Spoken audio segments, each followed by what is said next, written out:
All right, friends, here we go. I've got another installment of the special topics videos.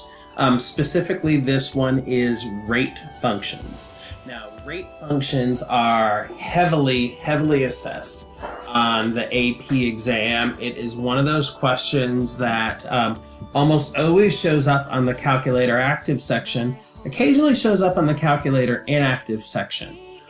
Some teachers, like Mrs. Blakely, they like to refer to these as the in and out problems. We've seen problems where you get one rate function. For example, if there was like a swimming pool problem that we did when we first started, and at time t equals 0, you had some initial number of gallons of water in the pool, and then you had a function, call it E of t, which was measured in something like gallons per hour, and that told you how fast water was getting added into the pool. And then you had another function, maybe it was L of t, also measured in gallons per hour, and that told you how fast water was leaving the pool. This is why we think of these as the in and out problems. You've got water going in, you've got water coming out, and then they start asking you questions like how much water is in the pool at a particular time. And all manner of questions like that. You're going to use the fundamental theorem of calculus a lot. Riemann sums might show up a bit here. That's what we're looking at. So let's jump into this problem and see what we can do. Okay, this was from the 2010 AP exam. There's snow on Janet's driveway when snow begins to fall at midnight.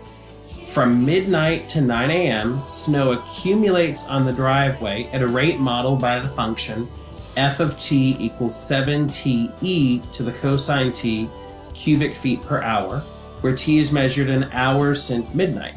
Okay? Janet starts removing snow at 6 a.m., that's t equals 6.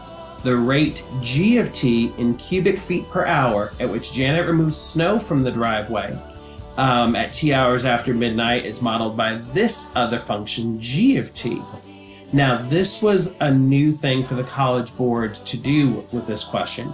They gave you a rate function, but this is a piecewise function. And so that makes things a little bit trickier. We're going to have to think about this maybe a little bit differently.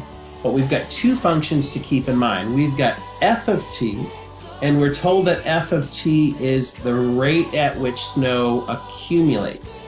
Accumulates means like the rate that snow is being added. This is going to be when she finally gets up out of bed and starts shoveling the snow. This is going to be the rate that she removes her snow. In part A, we're asked how many cubic feet of snow have accumulated on the driveway by 6 a.m. We want to keep in mind f of t is a rate function. It's a how fast function. And they're asking us how much. F of t, how fast snow accumulates. In part A, how much has accumulated. Well, to do a how much, you're going to do the integral from 0 to 6 of f of t dt. Now, this is calculator active. I've already typed this function into my calculator, so here we go.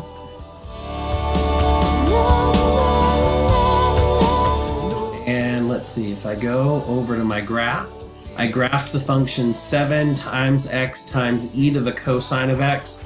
Keep in mind, on the graphing calculator, even though they said f of t, everything needs to be in terms of x. I'm going to go on over to the calculate screen, menu, calculus, numerical integral. We're going to integrate from 0 to 6. The name of the function is f1. So I'm going to integrate f1 of x with respect to x. And I've got 142.275. That's the number that I need. Let's go back to my notes. So the integral from 0 to 6 is approximately 142.275. Now, what are the units going to be? F of t is cubic feet per hour. Your time is being measured in hours. Cubic feet per hour times hour, those guys cancel out, and you get a rate of you get cubic feet as the unit. And hopefully that makes sense since we're talking about how many cubic feet of snow have accumulated on the driveway. In terms of points, they offered 1 point for the integral with the correct limits, 1 point for the numerical value. The cubic feet, it's optional since they've already asked for cubic feet here. This is a 2-point question. Not too bad. All right, part B.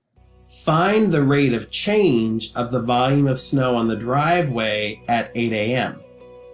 Not how much snow is on the driveway at 8 a.m., but a rate of change of the volume, the derivative of your volume at t equals 8.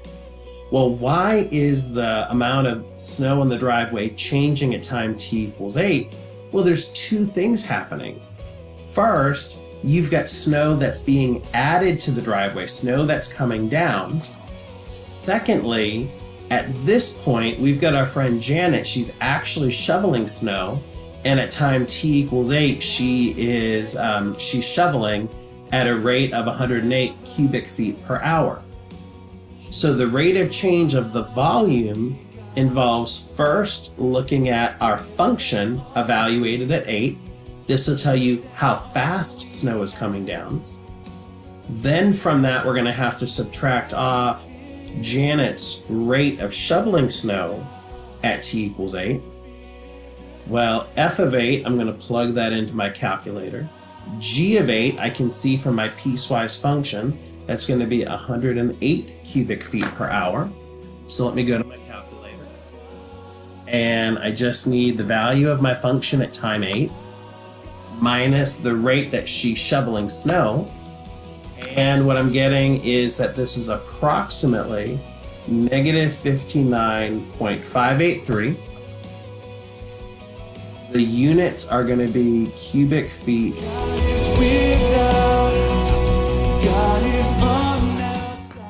And that's that. Now, if you were asked to interpret this, what does it mean if we say that the rate of change of volume of snow in the driveway is negative?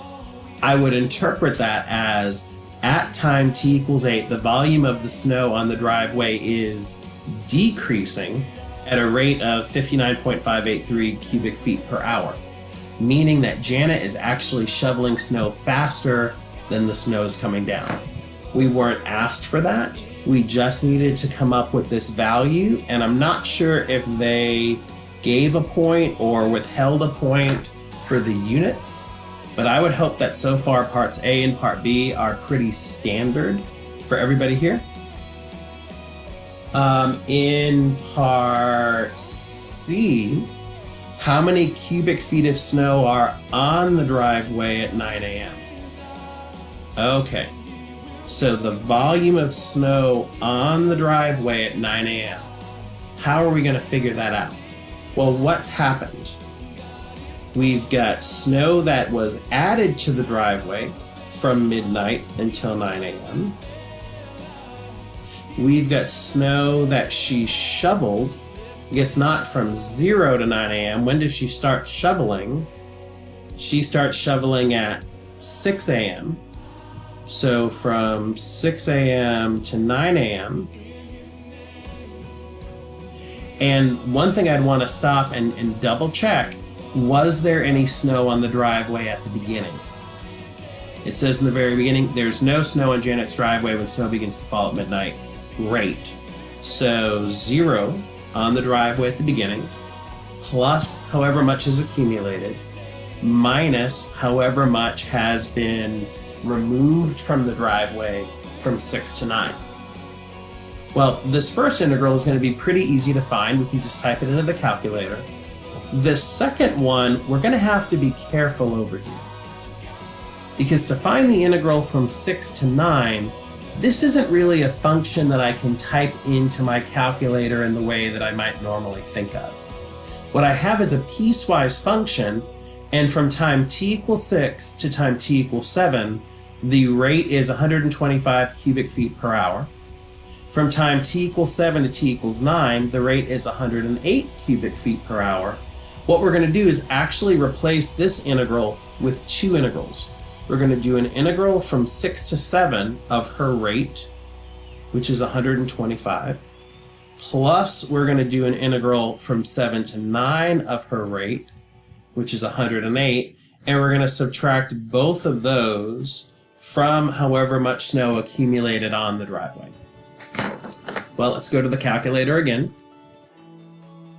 And we're going to say menu, calculus, numerical integral from 0 to 9, f1 of x dx minus, let's do parentheses here, menu, calculus, numerical integral from 6 to 7, 125, integrate with respect to x, plus menu, calculus, numerical integral from 7 to 9, 108, integrate with respect to x.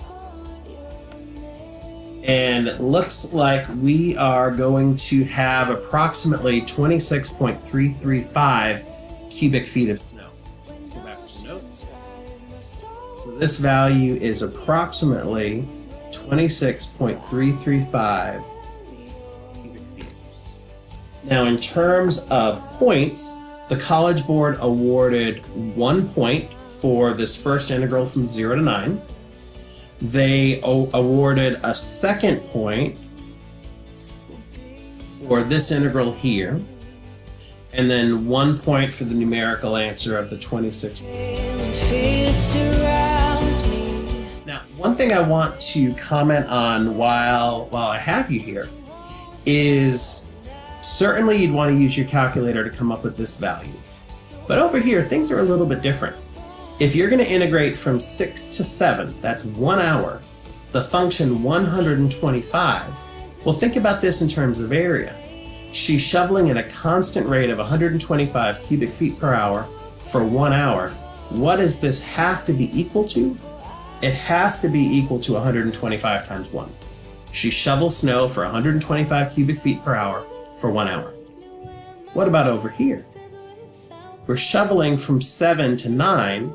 That's 108 cubic feet per hour for 2 hours. You could evaluate both of these integrals without using the graphing calculator. Okay, let's keep going. Last part. Part D. Let h of t represent the total amount of snow in cubic feet that Janet has removed from the driveway at time t hours after midnight. Express h as a piecewise defined function with domain 0 less than or equal to t less than or equal to 9. H of t is total amount of snow shoveled.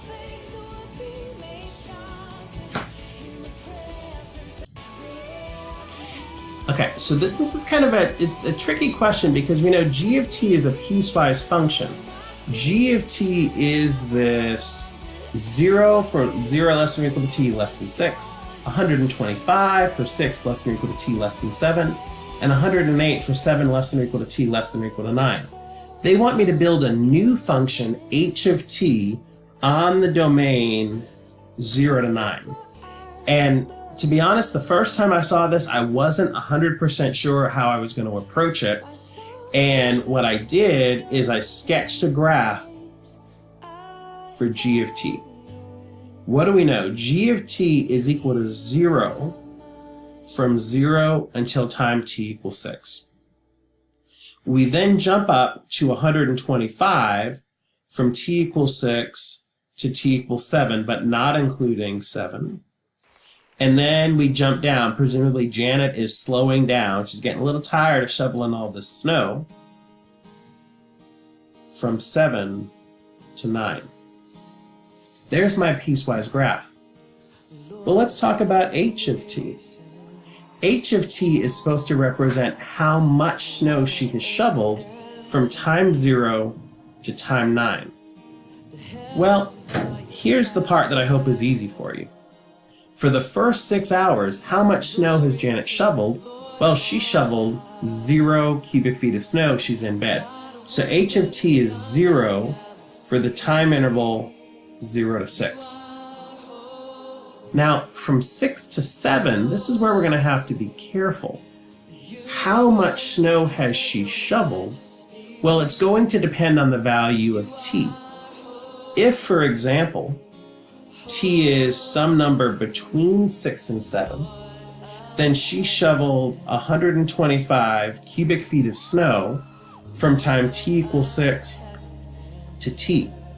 Well, how would I evaluate that? I can integrate and say this is 125t from 6 to t, which is 125t minus 750. And I know I did that pretty quickly. 125 times t minus 125 times 6. So that would work.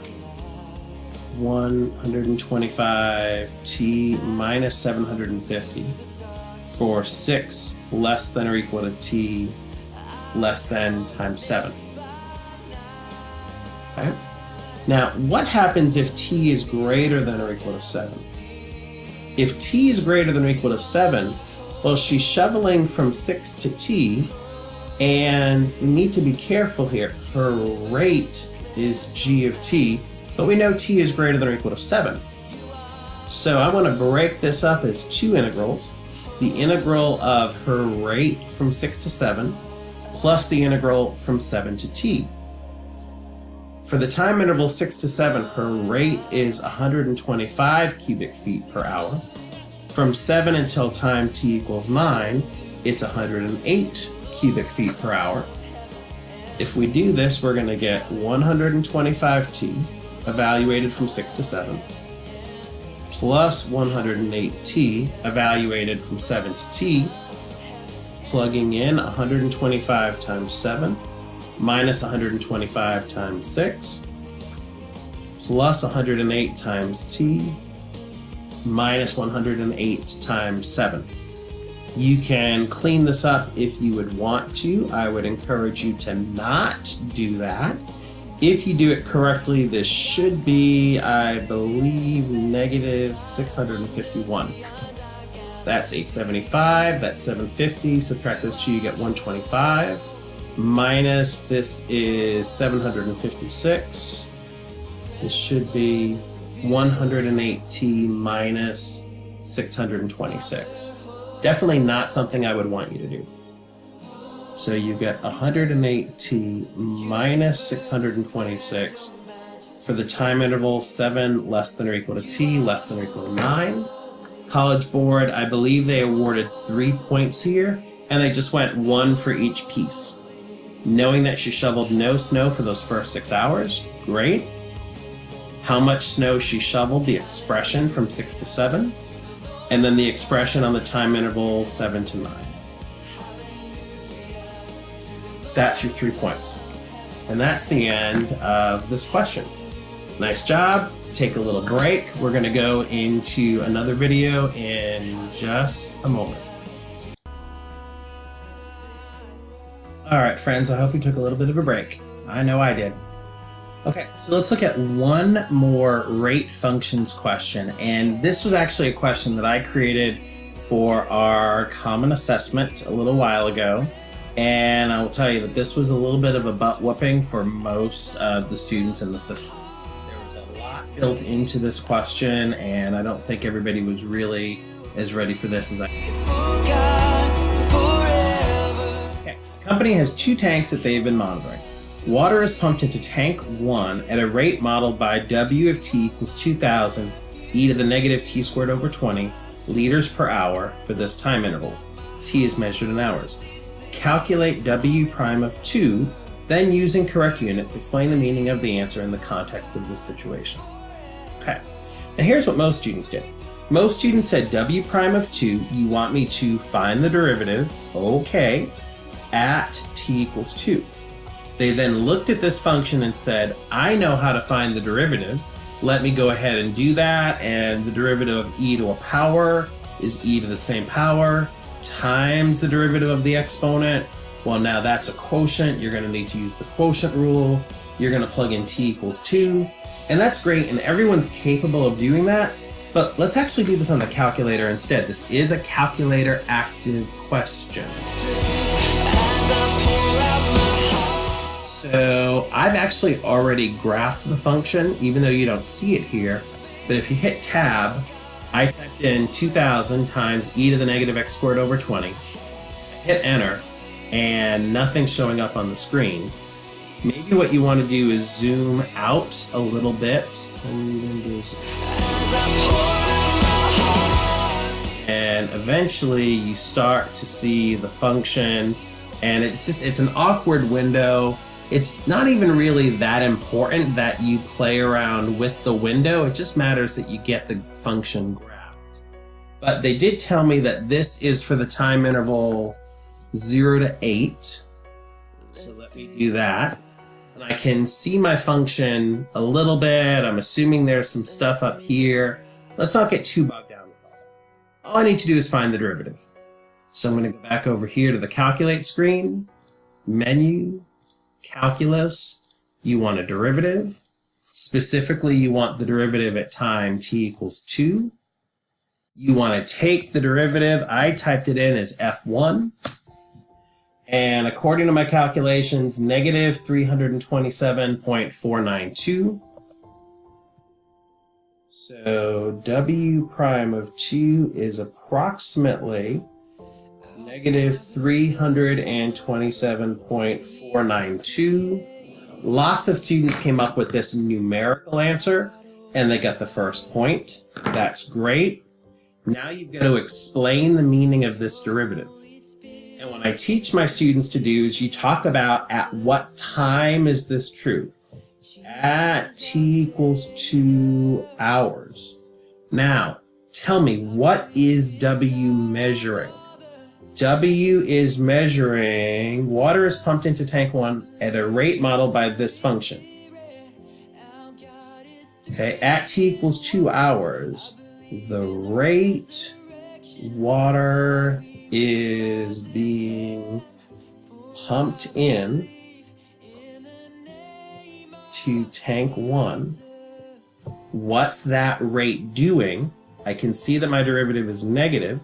Therefore, we're decreasing at a rate of 327.492. Now be careful that if you're going to make a mistake, here's where it comes. A lot of students were saying liters per hour because W is measured in liters per hour. But this is W prime. This is the rate at which this rate changes. So the unit should be liters per hour, or liters per hour squared. We awarded 1 point for the numerical answer and 1 point for the sentence. And if you were going to blow it anywhere, it tended to be here with the liters per hour. So be careful with that. All right, let's keep going. For parts B and C, consider a second tank. The height of the water in tank 3, sorry, that should be tank 2, a conical storage tank shown below, is modeled by a differentiable function. Differentiable just means derivative exists, where h of t is measured in meters and t is measured in hours. At time t equals 0, the height of the water in this tank, tank 2, is 25 meters. So let me make a note. T equals 0, the height is equal to 25. The height is changing at a rate given by this function, meters per hour. Okay, you got a new function. When the height of the water in the tank is h meters, the volume of the water can be determined by V equals 1/3 pi h cubed. So this is your volume. At what rate is the volume of the water in tank 3 changing at time t equals 0? What I want to know is the rate that the volume is changing at time t equals 0. Well, that's a derivative question. Let's find dv dt. The derivative of your volume with respect to t is going to be 1/3 pi, that's a constant, times the derivative of h cubed. Be careful here. We're taking the derivative with respect to t, so this is 3h squared times dh dt. Times dh dt because this is a chain rule. So now find dv dt at time t equals 0. You'll get 1/3 times pi times 3 times the height at time 0. That is 25 squared times dh dt at t equals 0. What am I really asking for? I want you to evaluate the derivative, that's this guy here, at time t equals 0. So take a second and let's graph this on your calculator. I'm going to do that as well. And let's go back over here and we're going to hit tab. I'm done with F1, but feel free to type it in as F2 if you'd like.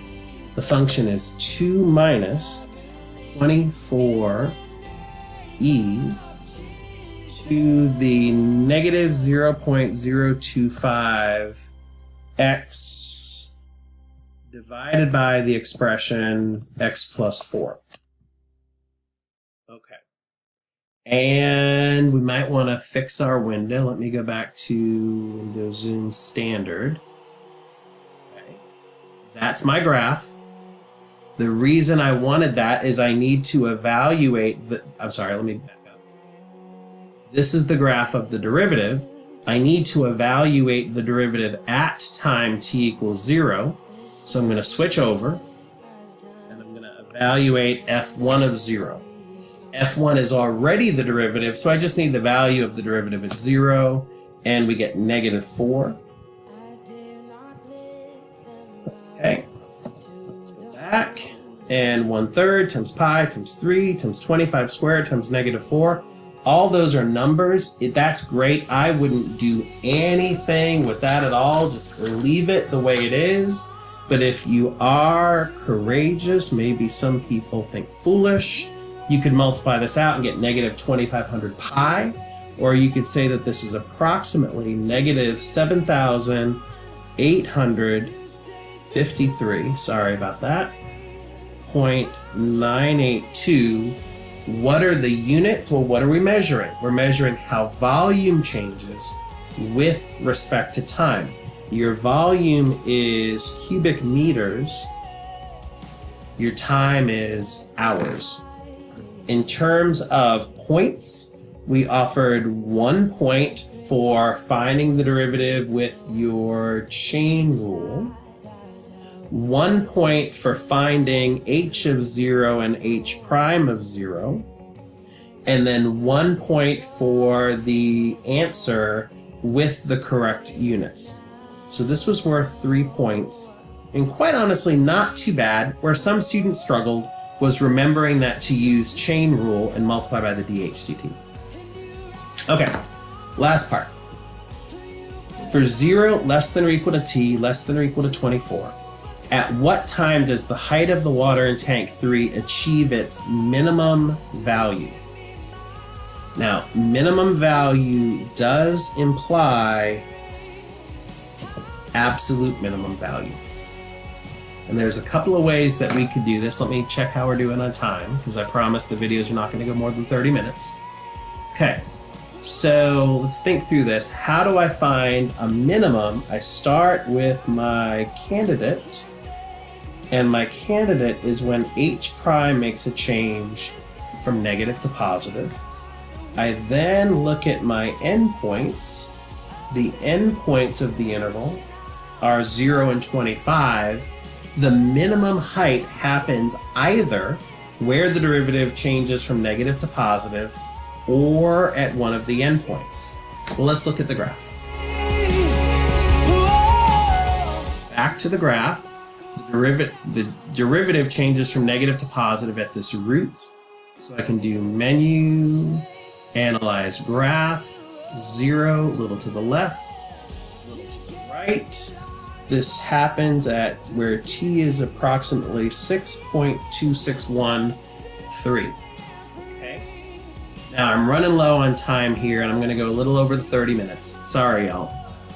But here's the important thing. If I fix my window so that I see the entire graph from 0 to 25, The important thing is that the derivative makes one change and only one change. Here the derivative is negative, meaning the height is decreasing. On this interval, your height, the derivative of your height is positive, meaning that your height is increasing.